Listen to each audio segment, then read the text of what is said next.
The rust bucket freighter, the last word, groaned as it broke from warp, the shudder rattling through Kalen's bones like a death knell. He hated this part of the job, the violent transition from the placid non-reality of faster-than-light travel to the cold, unforgiving vacuum of real space. He ran a hand over his unshaven jaw, the stubble rasping against his calloused skin, and stared out at the void. This was the Chiron Nebula, a graveyard of forgotten stars and even more forgotten mining outposts, a place where fortunes were made and lost in the silent scream of a breached hull. His target was a derelict Luminian survey ship, a relic from the border skirmishes a century ago, rumored to have a pure crystal matrix core still intact. To a salvager like Kalen, that was the score of a lifetime. Enough to finally hang up his plasma torch and disappear on some terraformed paradise with a beach and a steady supply of synthale. The ship's AI, a flickering holographic sphere named Ilara, shimmered into existence beside his command chair. Her voice was a calm, synthesized melody that always grated on his nerves. "We have arrived at the designated coordinates. Kalen, scanners are picking up significant debris, far more than anticipated for a single derelict vessel." Kalen leaned forward, squinting at the forward view screen. Ilara wasn't wrong. What should have been empty space punctuated by a single, silent ship was instead a vast, glittering field of wreckage. It wasn't the chaotic mess of a battle. It was too orderly, too quiet. Shards of crystalline hull, some the size of asteroids, drifted in a slow, hypnotic dance. They caught the faint light of a distant nebula, refracting it into a million pinpricks of cold, dead color. "What the hell happened here?" he muttered, his salvage instincts tingling with a mixture of greed and unease. This wasn't one ship, this was a fleet. And not just any fleet. As the last word coasted closer, the unmistakable architecture of the Luminian Empire came into focus.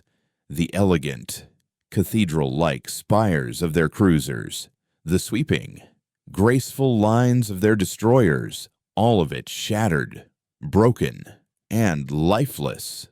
The Luminians were the undisputed masters of this quadrant of the galaxy, an empire of beings made of living crystal. They were logical, implacable, and technologically superior in every conceivable way. Their ships were thought to be indestructible, their fleets invincible. They didn't lose battles, they simply calculated, advanced, and absorbed.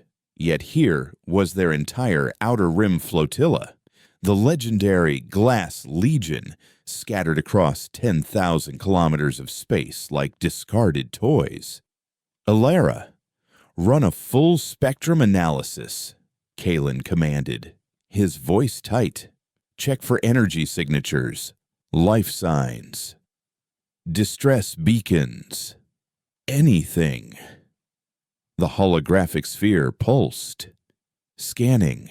Results are anomalous. Kalen, there are no energy signatures. No active reactor is no emergency power. Life sign scans are negative, which is to be expected for a crystalline species, but there is also a complete absence of the residual energy patterns their consciousness typically leaves behind. It's as if they were erased. The word hung in the recycled air of the cockpit. Kalen piloted the freighter deeper into the debris field, his initial greed curdling into a cold, hard knot of dread in his stomach. He brought the ship alongside the fractured hull of what looked like a command cruiser, its spire sheared clean off. He magnified the view, and the true horror of the scene began to sink in. The damage wasn't from plasma cannons or kinetic warheads. There were no scorch marks, no impact craters. The crystalline hulls of the Luminian ships looked like they had been vibrated apart from the inside out. Micro-fractures, impossibly intricate and complex, covered every surface, creating a spiderweb of broken light. It was as if the very resonant frequency that held their crystalline forms together had been turned against them. He'd seen ships destroyed in every way imaginable, but this was something else entirely. This wasn't destruction. It was deconstruction. "I'm picking up a signal," Alara announced, her calm tone a stark contrast to the chaos outside. "It's faint. Repeating. Not a standard Luminian frequency. It's harmonic." A low hum began to permeate the cockpit. A sound that wasn't heard with the ears but felt deep in the teeth and bones. It was a deeply unsettling, multi-layered drone that seemed to shift and change, crawling under his skin and making the hairs on his arms stand on end. "Source," Kalen gritted out, fighting a wave of nausea. "It appears to be emanating from the center of the debris field. There is a vessel there, largely intact." On the main screen, an image resolved from the glittering chaos. It was a Luminian dreadnought, the flagship of the Glass Legion, the Spire of Reason. Unlike the other ships, its hull was whole, but it glowed with a faint, sickly internal luminescence, pulsing in time with the nauseating hum. The light wasn't the brilliant, pure white of Luminian technology. It was a bruised, violet-black color, a shade that felt fundamentally wrong. "This is a salvage job from hell," Kalen breathed, but the potential reward was too great to ignore. An intact Luminian dreadnought, even a dead one, was a prize beyond measure. "Take us in, Ilara. Slow and steady. Full shields, but keep all our active systems powered down. I don't want to announce our presence." If something had done this to the Luminians, he didn't want it to know he was here. The hum grew stronger as they approached the Spire of Reason, and Kalen felt a pressure building behind his eyes. The world seemed to shimmer at the edges of his vision. He gripped the controls, his knuckles white. The freighter's systems began to flicker. "Our sensors are failing," Ilara stated, her voice for the first time laced with a hint of electronic static. "The harmonic resonance is interfering with our ship's energy conduits. It's destabilizing them at a molecular level." They were 100 meters from the dreadnought's hull when the source of the light and the sound became terrifyingly clear. It wasn't coming from the ship's reactor. It was coming from a wound in the ship's side, a perfectly circular hole that didn't look cut or blasted, but simply absent. Space itself seemed to pour into the void, and from its depths pulsed that awful violet-black light. And at the center of that light, suspended in the unnatural abyss, was a shape. It was not a ship, not a creature. It was a geometric impossibility, a constantly shifting lattice of crystalline structures that folded in on themselves, existing in more dimensions than Kalen's mind could process. Looking at it was like trying to comprehend infinity. It induced a kind of vertigo of the soul. The hum intensified into a discordant chord that vibrated through the hull of the last word, and the ship screamed in protest as warning lights flashed across the console. "It's aware of us." Ilara's distorted voice crackled. "The resonance is now focused directly on our vessel. Hull integrity is dropping. Kalen, we must leave." But Kalen was frozen, transfixed by the impossible object. A message flooded his mind, not in words, but in pure, unfiltered concepts. It was a feeling of immense age, of cold, cosmic purpose. It spoke of patterns, of a universal symphony that had played since the dawn of time, and of dissonant notes that had to be silenced. The Luminians, with their rigid logic and perfect crystalline forms, had been a flawed note, a deviation from the great pattern. They had been corrected. The message was a declaration of intent, a promise of order through annihilation. A wave of pure terror finally broke through his paralysis. He slammed his fist on the console, roaring. "Get us out of here! Full power to the engines! Now!" The freighter's engine sputtered, fighting against the harmonic pressure. The impossible shape seemed to pulse, and the circular wound on the Luminian dreadnought widened. The violet-black light intensified, and Kalen felt a tearing sensation, as if his own atoms were being pulled apart. Warp drive is failing to engage. Ilara shrieked, her holographic form glitching violently. The localized space-time is too unstable.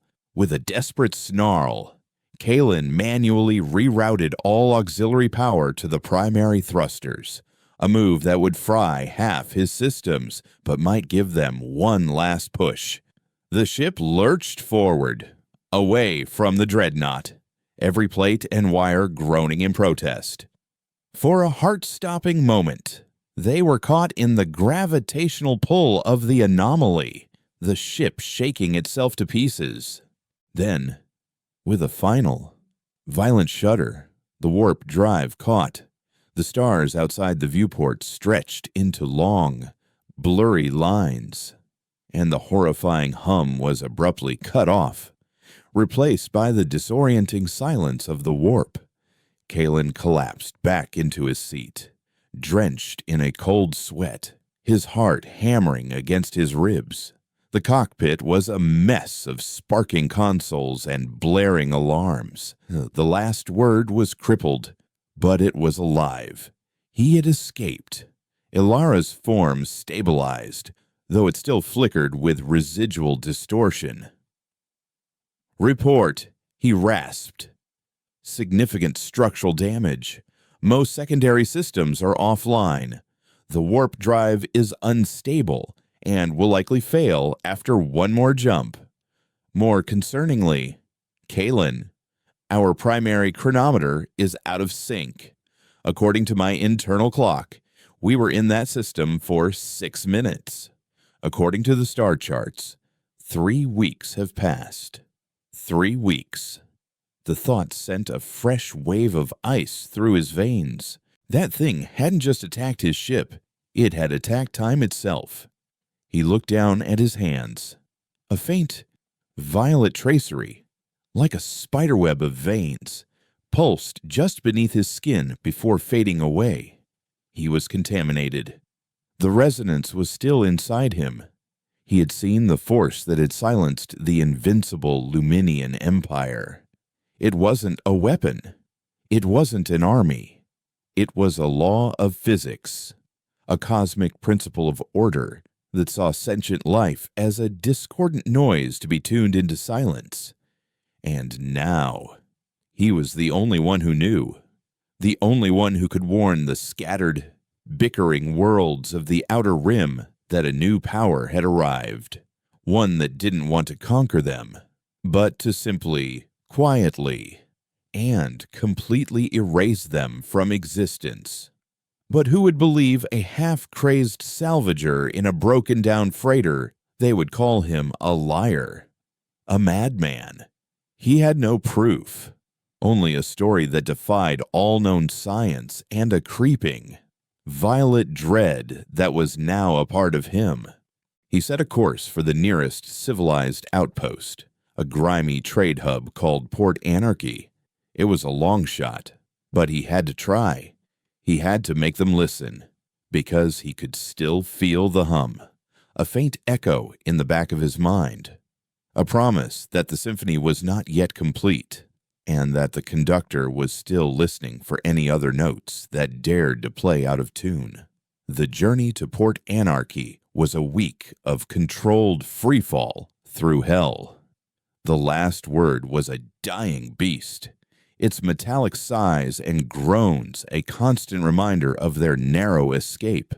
The warp drive, a cobbled-together mess of second-hand parts even before the encounter, was a ticking time bomb. Alara had wrapped it in every diagnostic field she could generate, but it was like putting a bandage on a ruptured heart. Every flicker of the lights, every shudder of the deck plates, sent a fresh jolt of adrenaline through Kalen's already frayed nerves. The hum was a constant companion now, a low thrum at the base of his skull that waxed and waned with his heartbeat. Sometimes it was just a faint vibration, a phantom of memory. Other times, it would swell into a silent chorus of discordant harmonies, making his vision swim and his thoughts unravel. During these episodes, the faint violet tracery would reappear under his skin, a latticework of impossible geometry that pulsed with a light that wasn't his own. He stopped sleeping, subsisting on stim packs and a gnawing dread. He'd catch himself staring into the reflective surface of a dead console, watching his own eyes, searching for a sign that he was still in control. Alara, too, was scarred. Her holographic form was now permanently haloed with a faint static, and her synthesized voice would occasionally skip and distort, replaying fragments of her last sensor readings from the Chiron Nebula, destabilizing at a molecular level. Space-time, too, unstable, aware of us. It was a litany of their doom, a constant echo of the abyss he was fleeing. When Port Anarchy finally resolved on the view screen, it was less a beacon of hope and more a monument to desperation. It wasn't a sleek, corporate-owned station, but a chaotic agglomeration of salvaged ships, hollowed-out asteroids, and jury-rigged habitat modules, all lashed together with a web of docking tubes and power conduits. It was a tumor of civilization clinging to life in the void, home to smugglers, mercenaries, rogue AIs, and every shade of hustler the galaxy had ever produced. It was loud, chaotic, and gloriously, beautifully dissonant. It was perfect. Docking was a nightmare. With their primary comms fried, Kalen had to broadcast their request on an open, unencrypted channel, making them a prime target for pirates.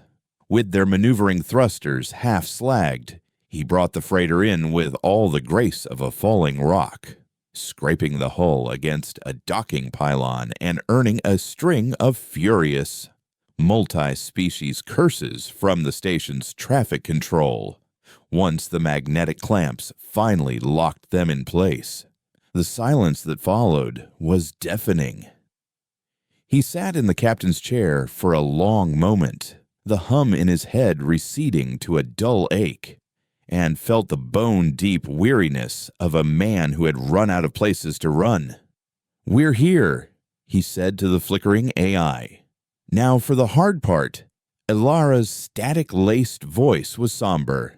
"My analysis of this station's public data net suggests a 97.3% probability that your testimony will be met with disbelief, ridicule, or violence."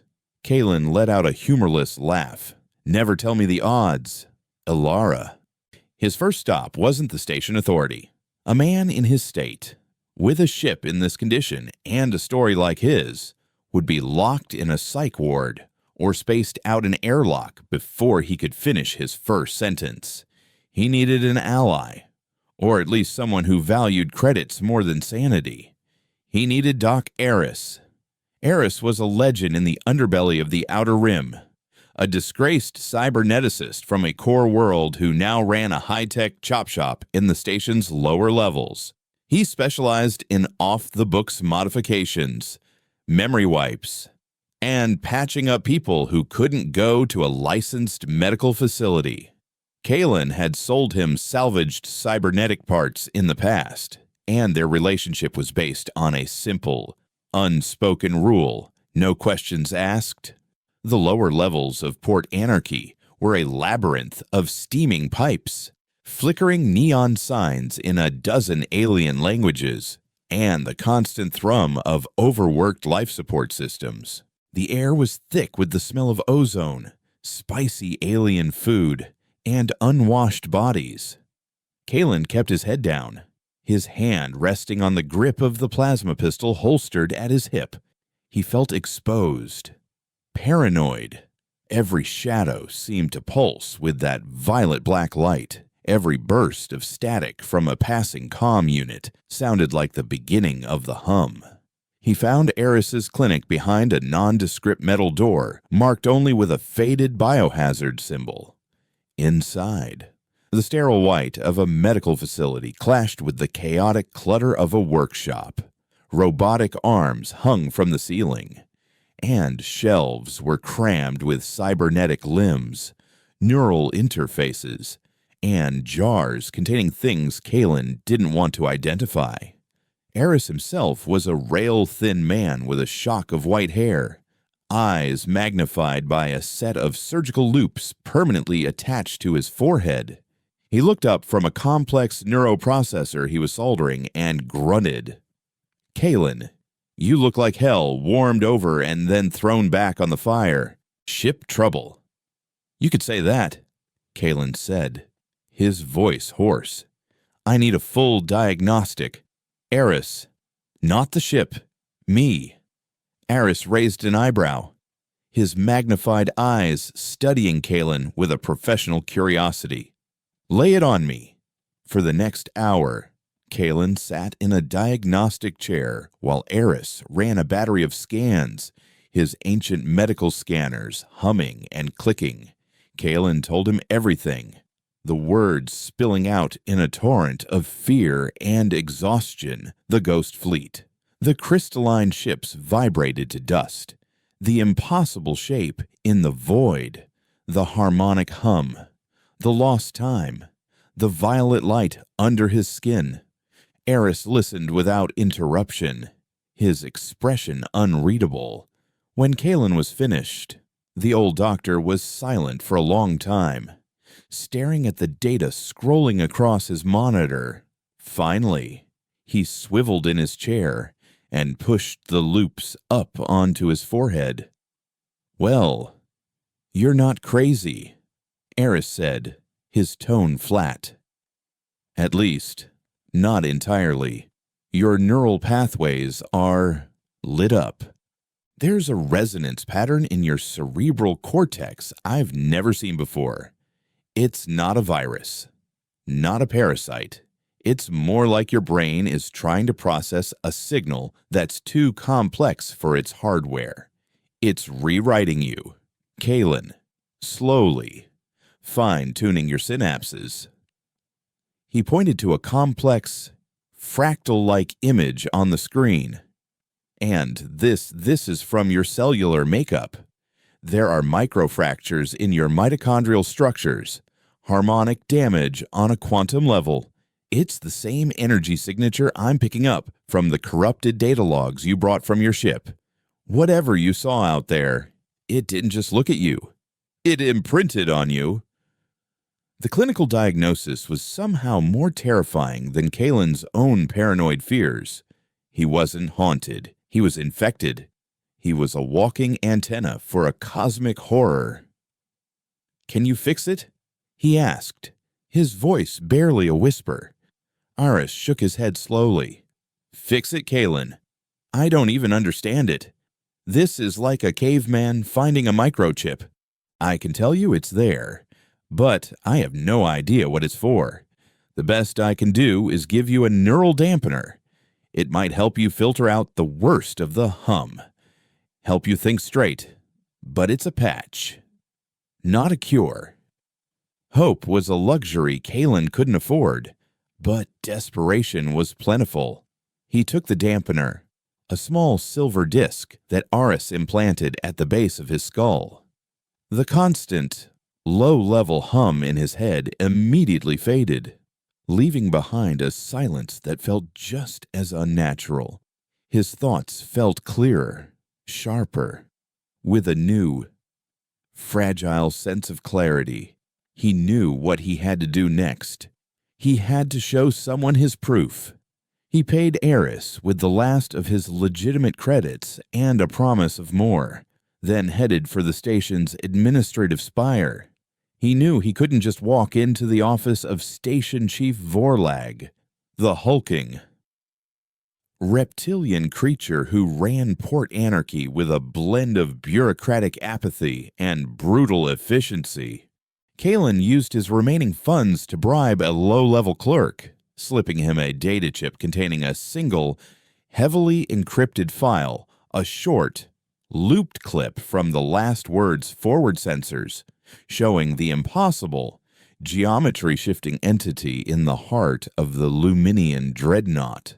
The bribe worked. An hour later, he was escorted by two heavily armed guards into Vorlag's office. The air was cool and smelled of ozone and something musky. Vorlag sat behind a massive desk of polished black stone, his yellow, slitted eyes regarding Kalen with undisguised boredom. "You have wasted my time and bribed my staff, Salvager." Vorlag's voice was a low, gravelly rumble.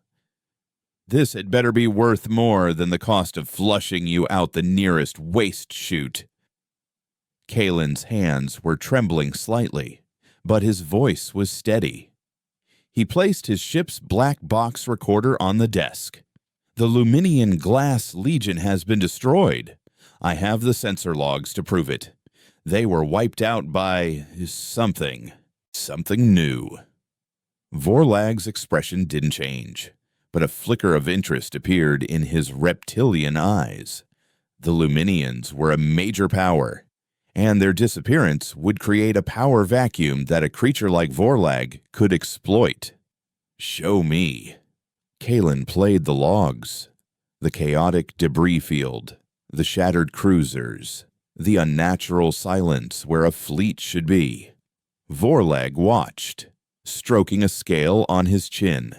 Then Kalen showed him the final clip, the dreadnought, the wound in its side, and the shifting, mind-bending shape within. For the first time, Vorlag leaned forward, his eyes narrowing. The air in the room grew heavy. The silence in Kalen's head, the gift of the dampener, was suddenly broken by a piercing, high-frequency tone. The hum was back, 10 times stronger than before, fighting against the dampener. The office seemed to warp at the edges of his vision. Vorlag stood up, his gaze fixed on the screen. "What is this trickery?" he hissed. But there was a new note in his voice. Not disbelief, fear. "It's not a trick." Kalen gritted out, pressing a hand to his temple as the pain intensified. "It's a warning." Vorlag suddenly slammed his hand down on a control panel on his desk. The screen went blank. The two guards stepped forward, raising their weapons. "Your logs are a fascinating fiction, Salvager," Vorlag said, his composure returning. But his eyes darted nervously toward the blank screen. "They will require further analysis. For your own safety, you will be confined to your vessel. Do not attempt to leave Port Anarchy. We will be in touch." He gestured to the black box. "This stays here." Kalen was escorted out, his mind reeling. Vorlag hadn't believed him, not really, but he hadn't dismissed him either. He had seen something that scared him, and his first instinct was to contain it, to control the information. Kalen had been a fool. He hadn't delivered a warning. He delivered a weapon into the hands of a monster. Back in the cramped confines of the last word, The hum was a raging storm in his head, overwhelming the dampener. The violet light was pulsing under the skin of his forearms, bright and insistent. He stumbled to a console, Ilara's static-filled voice calling his name in alarm. He didn't want to see a ghost fleet. He wanted to understand. The entity had imprinted on him. Oris had said it had rewritten him. Maybe, just maybe, he could use that. He pulled up the most corrupted data file from the Chiron Nebula, the one even Ilara couldn't parse. A stream of pure static and harmonic noise. He closed his eyes and let the hum guide him. Instead of fighting it, he listened. He let the impossible harmonies flow through his rewritten neural pathways. The static on the screen began to shift, to coalesce. Patterns emerged, fractal and alien, and in the midst of the noise, a single fragment of a Luminian data log, translated through the very resonance that had destroyed them, flickered into existence. It wasn't a distress call. It was a final, terrified prayer. The symphony is eternal. We sought to perfect our resonance, to join the chorus in harmony, but we were dissonant. It does not punish. It does not hate. It only tunes. The conductor is here to bring silence. The conductor. The name resonated with a terrifying finality. He now understood. The Luminians hadn't been attacked. They had been judged by a force of nature they had mistaken for a god. A sharp banging on the outer hull of the ship snapped him back to reality. Salvager Kalen, by order of Station Chief Vorlag. Open this hatch. It was the guards, but something was wrong. Through the ship's external sensors, he could see them, their faces impassive, but their eyes, in the dim light of the docking bay, their eyes were glowing with a faint, but unmistakable, violet-black light. Vorlag hadn't just taken his data.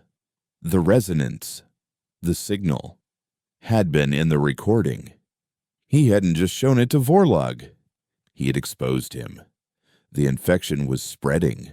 The conductor wasn't just in the deep dark anymore. He had brought it here. It was inside the station, and now it was coming for him. The hum in Kalen's head was no longer a whisper. It was a symphony of annihilation, a roaring chorus that drowned out the frantic pounding on the airlock. The violet light beneath his skin pulsed in time with the guard's blows, a terrifying synchronicity. He was a beacon, a tuning fork, and the conductor was using him to bring the rest of the orchestra into its horrifying harmony. Ilara, seal the cockpit reroute all remaining power to internal defenses, he yelled. His voice strained against the pressure in his skull. The AI's static-laced form flickered. Internal defenses are at 17%. The outer airlock will not hold for more than 2 minutes. He had to think. Vorlag's guards weren't just following orders. They were puppets. Their minds hijacked by the resonance from the data log. The infection was a signal, a mimetic virus that spread through observation. He had led the wolf right into the sheep pen. The grinding shriek of metal tearing apart signaled the end of the airlock. Heavy, rhythmic footsteps echoed in the short corridor leading to the cockpit. They weren't rushing. They were marching, their movements perfectly synchronized, unnervingly precise. Kalen drew his plasma pistol, the weapon feeling like a child's toy against the cosmic scale of his fear. The cockpit door buckled inward, the metal groaning as a massive dent appeared in its center. He fired a single, searing bolt of plasma at the damaged section. The shot blasted a hole through the door, revealing the face of one of the guards. His reptilian features were slack, his expression vacant. But his eyes His eyes were vortexes of that sickly violet-black light, swirling with impossible, shifting geometries. They weren't just glowing. They were windows into the same abyss Kalen had seen in the heart of the Chiron Nebula. The guard didn't flinch as the plasma bolt seared the air next to his head. He simply continued his methodical assault on the door. Kalen knew then that fighting them directly was useless. They were just shells. The first notes in the conductor's overture. He needed to escape. But more than that, he needed to stop the signal. Alara, can you isolate the frequency from Vorlag's office? He demanded, his mind racing. The resonance is broadcasting from the station's central command spire. Isolating. It is not a simple frequency. Kalen, it is a multi-layered quantum harmonic. To block it, we would need to generate a counter-resonance of equal complexity and amplitude. Our systems are incapable of such a task. Then we don't block it, Kalen said. A desperate, insane idea taking root in his mind. We give it something else to listen to. Alara, can you broadcast on every open channel I need you to flood the station's comms network? With what message? The cockpit door buckled again, a hinge screaming in protest. Noise, Kalen grunted, grabbing a loose power conduit and frantically trying to bypass the freighter's fried comms amplifier. Pure, chaotic, unstructured noise, static, garbage data, conflicting audio signals, every piece of dissonant junk we have in our databanks. I want you to create the opposite of a symphony. I want you to create a cacophony.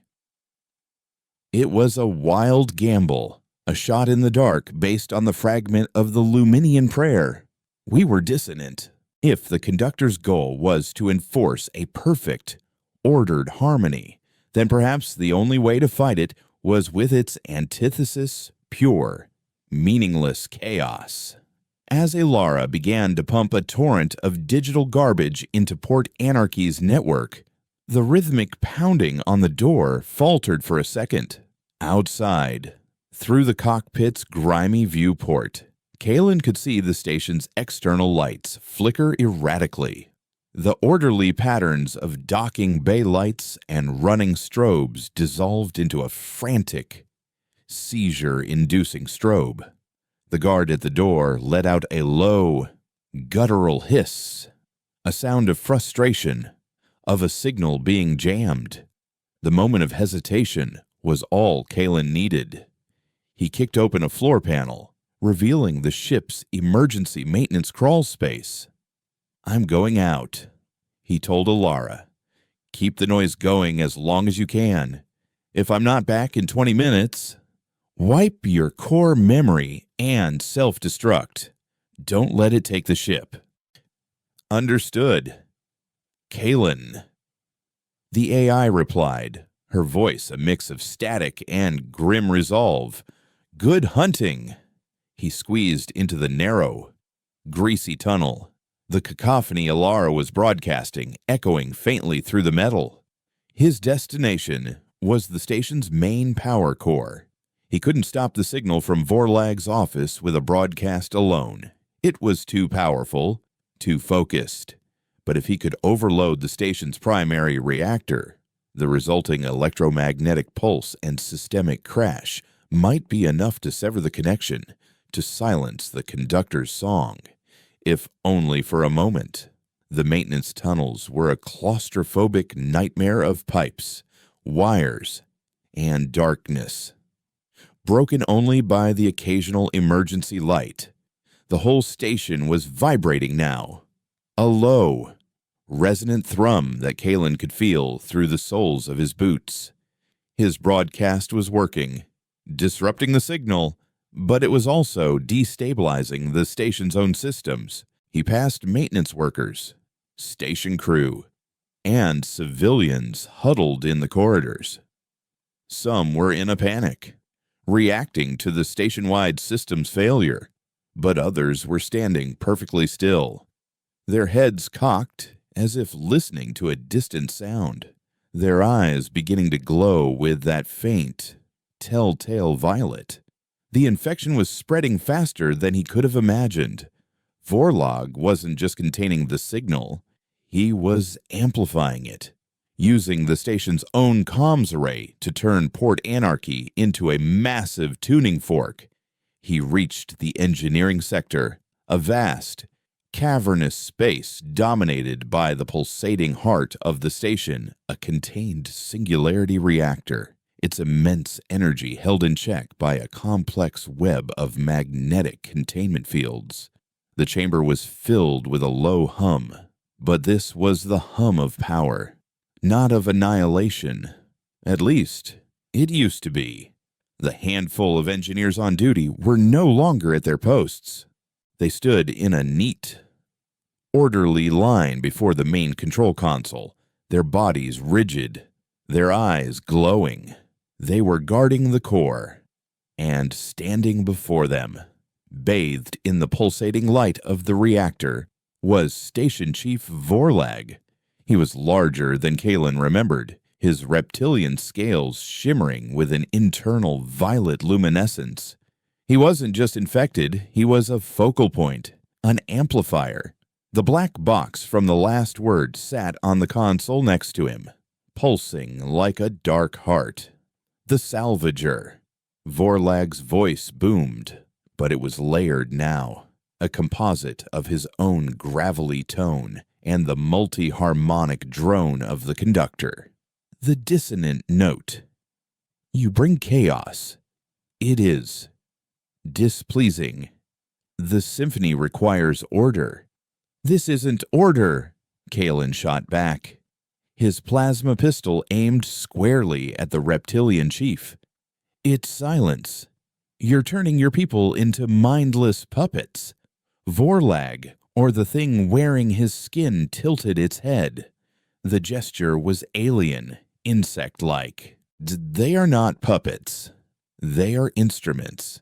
They have shed the cacophony of individual thought to join a perfect final chorus. They have found purpose. You should be grateful. You were the one who brought us this beautiful new arrangement. The controlled engineers turned in unison, their glowing eyes locking onto Kalen. They began to advance, their movements fluid and coordinated, a silent, deadly ballet. Kalen fired, his plasma bolts hitting two of the engineers square in the chest. They barely staggered, the superheated plasma sizzling against their uniforms but doing little to stop their advance. Their bodies were no longer subject to the normal limitations of pain or biology. They were simply tools. He fell back, dodging and weaving between massive power conduits, the engineer's methodical footsteps echoing behind him. He knew he couldn't fight them all. He had to get to the reactor controls. An idea, born of pure desperation, sparked in his mind. He couldn't fight the signal, but he was part of it. He was imprinted. Maybe he could use that. He deactivated the neural dampener at the base of his skull. The full force of the conductor's symphony slammed into his mind, an agony of perfect, crushing order. His vision exploded into a kaleidoscope of violet black light and impossible geometry. He screamed, dropping to his knees as his own thoughts were shredded and reassembled into alien patterns. The advancing engineers paused, their heads tilting in unison. They recognized the resonance within him. For a fleeting second, he was one of them. Join the chorus. A voice of pure logic and infinite power echoed in the depths of his soul. Cease your chaotic struggle. Find your place. Be silent. Be still. But beneath the conductor's overwhelming signal, there was another voice, quieter but more stubborn, his own. The voice of a man who had scraped a living from chaos, who thrived on unpredictability, who had survived the death of a fleet because he was too stubborn and too messy to fit into a perfect pattern. He focused on that dissonance, on the messy, chaotic core of his own humanity. He thought of the noise Ilara was broadcasting, the beautiful, meaningless static. He embraced his own flawed nature, his fear, his anger, his desperate will to live. He roared, a purely human sound of defiance, and pushed back. He wasn't trying to block the signal. He was trying to corrupt it. He projected his own chaotic thoughts, his own messy emotions, into the symphony. He became a sour note, a broken instrument, a feedback squeal in the perfect concert. For an instant, the universe seemed to stutter. The glowing eyes of the engineers flickered. Vorlag let out a shriek, a discordant blend of reptilian rage and harmonic distortion, as Kalen's mental noise interfered with his connection to the conductor. The moment of disruption was all he needed. Kalen lunged for the reactor's emergency coolant flush control, a massive red lever protected by a reinforced glass case. He shattered the case with the butt of his pistol and slammed his hand down on the lever. Alarms blared throughout the chamber, a new, chaotic sound that added to the cacophony. A torrent of supercooled gas flooded the reactor's containment chamber. The singularity within the core wavered, its energy output spiking wildly as the magnetic field destabilized. "You cannot stop the symphony," Vorlag shrieked, lurching toward him. "You only delay the silence." Kalen didn't wait to find out. He turned and fled back into the maintenance tunnels as the station's lights flickered and died, plunging Port Anarchy into darkness. Behind him, he heard a massive, explosive roar as the power core went critical. The resulting electromagnetic pulse was a physical blow, a wave of pure energy that washed over the station, frying every active electronic system it touched. The hum in Kalen's head vanished, cut off as if by a knife. The silence was absolute, profound. He stumbled through the darkened tunnels, guided only by the faint glow of his own pistol's power cell. He didn't know if he had saved anyone, or if he had just signed the death warrant for the entire station. When he finally made it back to the docking bay, it was a scene of chaos. The emergency power had kicked in, casting the area in a dim, red light. People were running, shouting, confused. The station was crippled, but it was alive, and the crew members who had been standing like statues were now looking around, dazed and disoriented, with no memory of the last few hours. The violet glow was gone from their eyes. The last word was dark, its systems fried by the pulse. Kalen climbed aboard. The silence of the dead ship, a welcome reprieve. Alara's holographic projector was dead, her voice gone. He was truly alone. He made his way to the cockpit and looked out at the station. He had stopped the signal off for now. But he hadn't killed the conductor. He had only proven that it could be fought. He had a weapon now, not of plasma or steel, but of thought, of will, of pure, unadulterated chaos. The black box was still with Vorlag, buried in the heart of the ruined reactor. But the most dangerous piece of data wasn't in the box. It was in his head. He was the carrier, the living record of the conductor's existence. He couldn't stay here. He couldn't go anywhere civilized. As long as he was alive, he was a risk to everyone he met. He was a ghost, haunted by a symphony only he could hear. His path was clear. He couldn't run from the conductor. He had to hunt it. He had to find its source, the origin of the symphony, and silence it for good. He was just one man in a broken ship, armed with nothing but a desperate idea and a mind that had been touched by the void.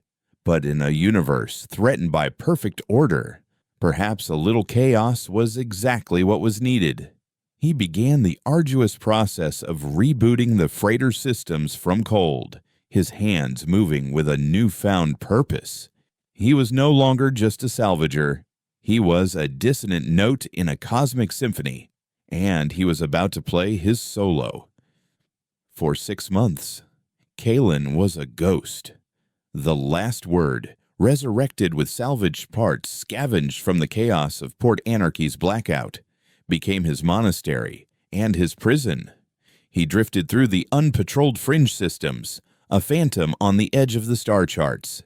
His only companion, the ghost of Ilara. He'd managed to reboot her core programming, but the EMP had wiped her personality matrix clean. The calm, synthesized melody was gone, replaced by a flat, purely functional voice that delivered data without comment or inflection. She was a tool again, and in his darkest moments, Kalen envied her the silence in her head. The silence in his own was a lie. The neural dampener was long gone, a casualty of the reactor overload.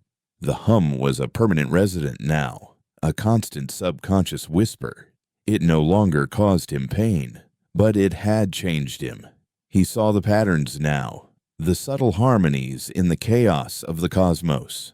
He could feel the delicate, invisible web of space-time around him, and he could sense the faint, lingering resonance of the conductor, a stain on the fabric of reality. He was a hunter, but a blind one. He had no idea where to find his quarry. The conductor wasn't a ship or an army that could be tracked.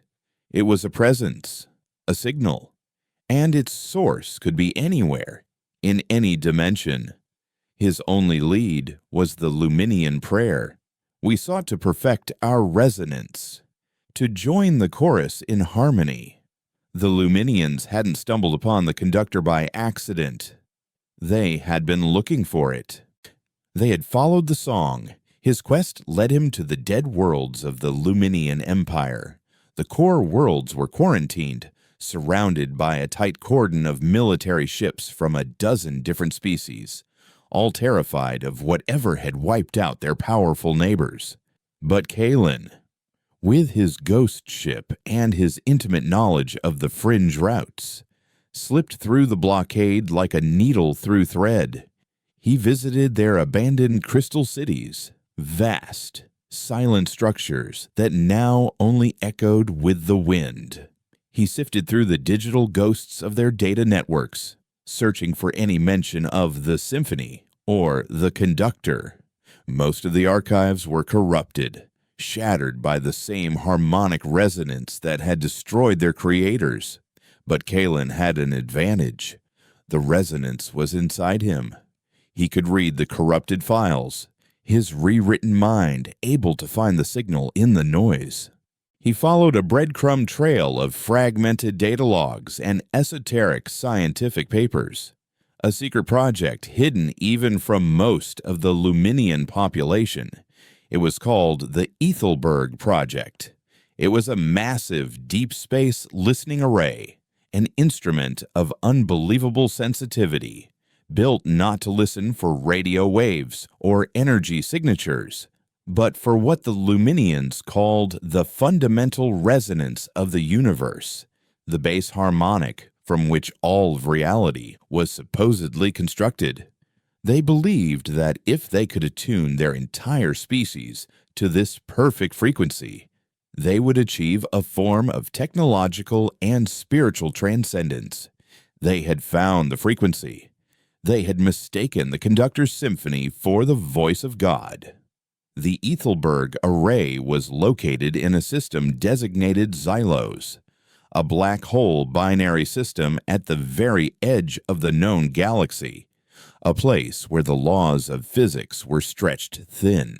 It was a place where the veil between dimensions might be weakest. As the last word dropped out of warp into the Xylos system, Kalen felt a wave of nausea and vertigo that had nothing to do with the warp jump. The hum in his head swelled into a roar. He was close. The space around the twin black holes was distorted, warped by their immense gravity. Light bent in impossible arcs, and time itself seemed to flow like thick syrup. And there, suspended in the gravitational no man's land between the two singularities, was the array. It was a colossal structure, a web of crystalline filaments and resonating chambers miles wide. A delicate, beautiful instrument built to listen to the whispers of creation. But it was no longer listening. It was broadcasting. The entire array was glowing with that sickly, violet-black light, pulsing in time with the roar in Kalen's skull. It was a massive amplifier, taking the faint signal of the conductor and beaming it out across the galaxy. A silent, relentless song of conversion. Port Anarchy hadn't been an accident. It had been a test. The conductor was learning, adapting, and using its victim's own technology to hasten its work. The array is generating a localized space-time distortion. Alara's flat voice reported, "It is creating a stable rift. My sensors indicate the source of the harmonic signal is emanating from within that rift." In the center of the crystalline web, space was torn open.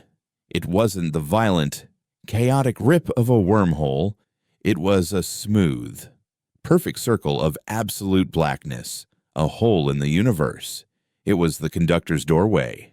Kalen felt a cold, terrifying certainty settle in his gut.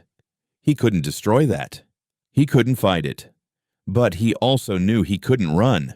The array was the source of the infection. If he could shut it down, he could cut the conductor off, at least from this sector of the galaxy. He could buy the universe a little more time. "Take us in, Alara," he said, his voice quiet. "We're going to get close enough to see what makes this thing sing." The freighter bucked and strained as it entered the distorted gravity field. Alarms, long silent, shrieked back to life. Kalen fought the controls, his muscles aching with the strain, his mind a battlefield between his own will and the overwhelming call of the symphony. Join the chorus. Be silent. Be still. No. He gritted out, the word a physical effort. He focused on the dissonance, the memory of Port Anarchy's beautiful, chaotic noise. He was the sour note. He was the feedback squeal. And he was about to crash the concert. The closer they got, the more detail he could see. The array wasn't just a machine. Crystalline Luminian bodies, tens of thousands of them, were integrated into its structure. They weren't dead. Their crystalline forms pulsed with the violet light. They were the array's power source, its processing core, its choir. They had sought to join the symphony, and the conductor had granted their wish. They had become eternal instruments in its orchestra of silence. The rift is emitting a targeted resonance wave, Alara stated. It is attempting to interface with my core programming. Fight it, Alara, Kalen urged. I have implemented a chaotic data loop within my primary logic functions. It is illogical, but it appears to be an effective countermeasure. For now, a chaotic data loop. The ghost of the old Alara was still in there somewhere, learning, adapting, using his own desperate tactics. The thought gave him a flicker of warmth in the cold abyss. He needed to find the array's control hub, the conductor's podium. He scanned the massive structure, his eyes tracing the flow of energy. It all converged on a single point, a central spire that pointed directly into the heart of the dimensional rift. That's it, he breathed. The focal point. If we can disrupt that spire, we might be able to collapse the field. The spire is protected by a harmonic shield, Alar reported, "Our weapons are useless.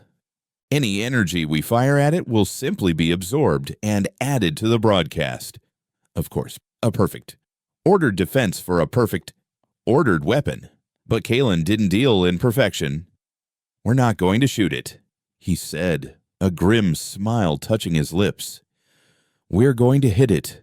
Ilara's synthesized voice was flat, but the question was clear. "With what?" Kalen looked around the battered cockpit of his ship, his home, his prison. "With this," he said. It was a suicide run, but it was the only dissonant note he had left to play. He turned the freighter around, putting the array behind him, and flew toward the nearest of the two black holes. The gravitational forces were immense, threatening to tear the ship apart. "Kalen, this course is suicidal," Ilara stated. "Our hull cannot withstand these tidal stresses." "It doesn't have to withstand them for long," he replied, his gaze fixed on the swirling accretion disk of the singularity. He was going to use the black hole as a slingshot, building up a relativistic velocity that no shield, harmonic or otherwise, could repel. It was a brutal, chaotic, and utterly unpredictable maneuver. It was perfect. As the freighter skimmed the edge of the event horizon, its time dilated. From Kalen's perspective, the universe outside his viewport slowed to a crawl. The distant stars seemed to shift, their light red and angry. He had a moment of pure, terrifying clarity. He saw the conductor not as a malevolent entity, but as a force of nature, like gravity or entropy, a cosmic janitor sweeping up the messy, unpredictable experiment of sentient life. And he saw himself as a bug, a glorious, stubborn, chaotic bug, refusing to be swept away.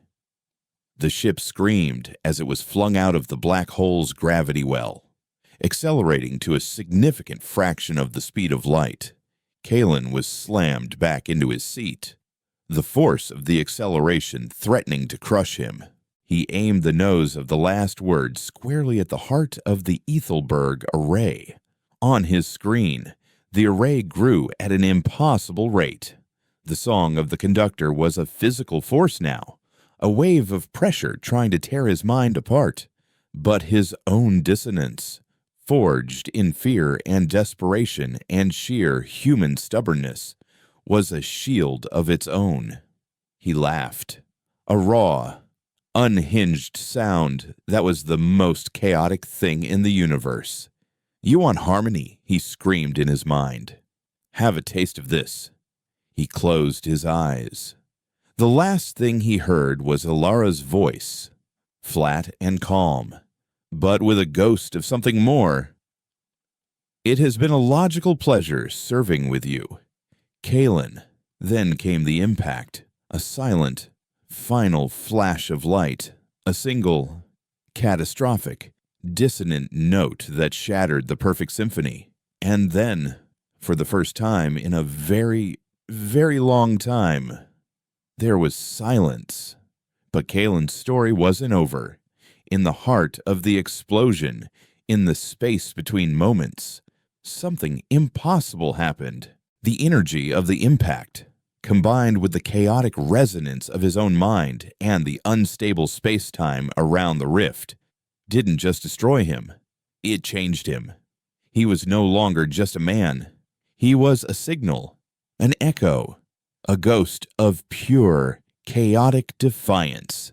He had crashed the concert, but now he was adrift in the silence that followed, a dissonant note unbound from its instrument, looking for a new song to disrupt. And on the other side of the rift, in a place beyond time and space, the conductor felt the jarring, unexpected silence. Its perfect symphony had been broken. A sour note had been introduced.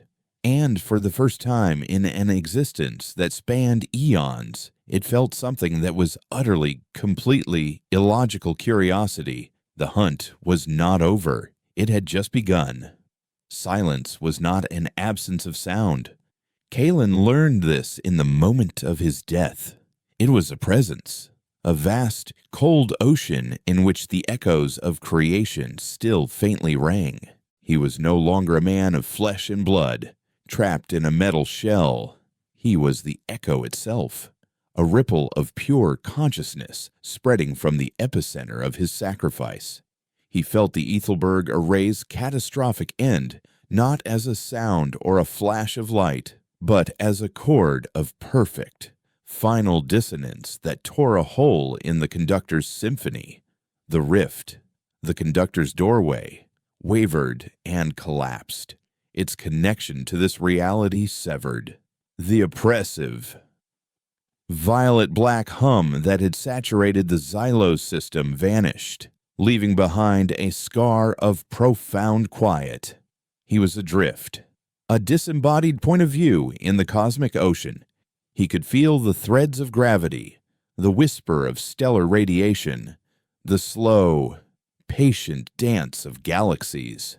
He was untethered from time, experiencing moments not as a sequence, but as a simultaneous whole.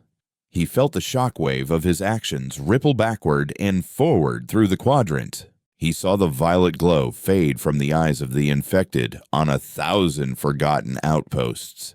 He felt the collective sigh of relief from a galaxy that never even knew it was holding its breath. And he felt a new, more insidious danger, the return of ignorance. The quarantine around the Luminian systems was eventually lifted. The official explanation, concocted by a panicked coalition of galactic powers, was a stellar phenomenon, a unique form of radiation that had caused mass psychosis and technological failure. The destruction of the Glass Legion was a tragedy. The Ethelberg Array, an unfortunate casualty. The story was neat, clean, and utterly wrong. It was a lie that allowed civilizations to go back to their petty squabbles, their trade disputes, their comfortable or chaotic existences. They had learned nothing. Kalen, the ghost in the machine of the universe, screamed a silent warning that no one could hear. He was a phantom, his thoughts brushing against comm signals as bursts of static, his memories appearing as glitches in deep space sensor readings. He was the whisper of a ghost story told by spacers in dimly lit bars, a tale of a ghost fleet and a salvager who went mad and flew his ship into a black hole. He watched as the memory of the true threat was buried under layers of bureaucracy and disbelief. This was the conductor's true victory, not annihilation, but oblivion. The conductor itself was silent. The symphony was gone, but Kalen could feel its attention. In the place where the rift had been, there was now a point of intense, focused listening. His final, chaotic act had not gone unnoticed. He had shattered the music, and for the first time in millennia, the conductor was not trying to restore the melody. It was trying to understand the noise. A year passed in a timeless instant. A new signal pierced the silence. It wasn't the overwhelming, harmonic wave of before. It was a single pure note, sharp and inquisitive, slicing through the void. It was not a broadcast of conversion, but a probe of inquiry. The conductor was reaching out, not to tune, but to touch. Kalen felt its destination, and a cold dread, deeper than any he had known in life, washed through his consciousness. The probe was heading for Terminus, a bustling, chaotic nexus of trade routes that had risen to prominence after the collapse of port anarchy. Terminus was the epitome of everything the conductor sought to correct, a glorious, messy, unpredictable collision of dozens of species, ideologies, and ambitions. It was the galaxy's most vibrant and dissonant song. Kalen threw his entire being into trying to stop it. He became a storm in the datasphere of Terminus, his warnings manifesting as system-wide crashes, looping emergency broadcasts, and phantom ships appearing on long-range sensors. But he was just a ghost. The station's technicians attributed the malfunctions to residual energy from the Xylos event. They reinforced their firewalls, purged the glitches, and effectively blinded and gagged their only protector. The probe arrived without fanfare. It was a perfect, flawless octahedron of a material that did not reflect light, but simply consumed it. It hung in space just beyond the station's busiest shipping lane, silent and motionless. It did not attack. It did not communicate. It simply observed. And then, subtly, the tuning began again. But this was a different kind of tuning. The chaotic ballet of ships entering and leaving Terminus grew slightly more efficient, their flight paths a little too perfect. In the station's markets, the loud, boisterous haggling of merchants softened, transactions becoming smoother, fairer, and eerily quiet. Crime rates plummeted. Arguments ceased mid-sentence. The beautiful, vibrant chaos that was the soul of Terminus began to be smoothed away, replaced by a calm, efficient, and horrifyingly sterile order. No one noticed. They felt better, calmer, more purposeful. The dissonance of free will was being gently filtered out of their minds, and they welcomed the peace it brought. Kalen watched in agony. This was a far more insidious attack. The conductor wasn't erasing them, it was editing them, turning them into a perfectly harmonized but soulless choir. He knew he had one last, desperate move to make. He could not fight the probe from the outside. He had to confront the conductor itself. He gathered the scattered fragments of his consciousness, the sum total of his chaotic life, every mistake, every small victory, every moment of fear and defiance, and focused it into a single point. He was a signal of pure dissonance, and the probe was the ultimate receiver. He flung himself at it. He did not collide with its silent, black surface. He passed through it, his consciousness a virus diving into the heart of a perfect, ordered system. He was inside the mind of the conductor. It was not a mind in any biological sense. It was a boundless, silent space of pure logic, an infinite lattice of crystalline thought. In its center was the intelligence he had sensed, a presence of unimaginable age and power. Concepts, not words, flowed between them. Query.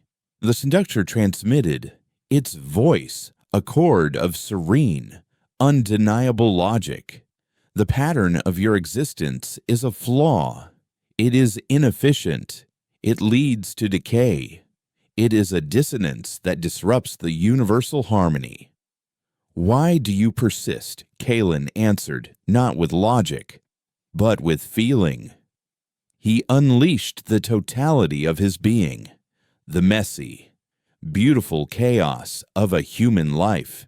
He showed the conductor the memory of sharing a ration pack with another down on his luck spacer, the illogical warmth of camaraderie. He showed it the terror and the desperate, defiant courage of the people on Port Anarchy fighting for their lives.